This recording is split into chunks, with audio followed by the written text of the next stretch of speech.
আসসালামু আলাইকুম ফ্রেন্ডস, অ্যাডজেট শিক্ষায় আপনাদেরকে স্বাগতম। আপনারা সবাই কেমন আছেন? আশা করি সবাই ভালো আছেন। বরাবরের মতো আপনাদের সাথে আছি আমি সাইফুল ইসলাম। চলে এসেছি নতুন একটি টিউটোরিয়াল নিয়ে।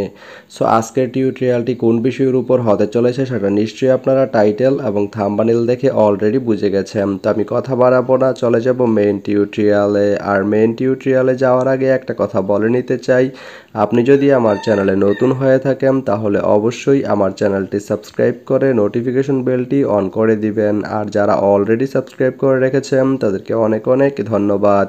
যারা আমার এই ভিডিওটি ফেসবুক থেকে দেখছেন তারা আমার পেজটি ফলো করে সাথেই থাকবেন। তো চলুন চলে যাই মেইন টিউটোরিয়ালে।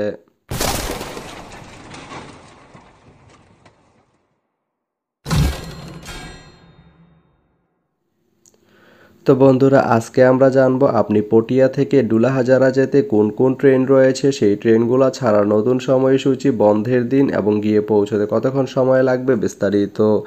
আমি যদি আপনাদেরকে ট্রেনের সময়সূচিগুলো বলে দেই, আপনি পটিয়া থেকে ডুলাহাজারা যেতে প্রথমেই যে ট্রেনটি রয়েছে সেটি হচ্ছে সৈকত এক্সপ্রেস।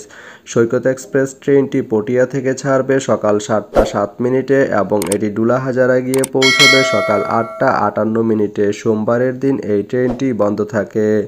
এরপরে রয়েছে প্রবাল এক্সপ্রেস। প্রবাল এক্সপ্রেস ট্রেনটি পটিয়া থেকে ছাড়বে বিকাল 4টা 2 মিনিটে এবং এটি ডুলাহাজারা গিয়ে পৌঁছবে বিকাল 5টা 56 মিনিটে। সোমবারের দিন এই ট্রেনটি বন্ধ থাকে। তো আপনি পটিয়া থেকে ডুলাহাজারা যেতে এই দুইটি ট্রেনের যে কোনো একটি ট্রেন ব্যবহার করতে পারেন। তো ভিডিওটি কেমন লাগলো অবশ্যই কমেন্ট করে জানাবেন। আর ভিডিওটি যদি ভালো লেগে থাকে বা আপনার কোনো উপকার এসে থাকে তাহলে ভিডিওতে একটা লাইক করে দিবেন, কারণ আপনার একটা লাইক আমাকে অনেক ইন্সপায়ার করে নতুন নতুন আরও ভিডিও বানাতে।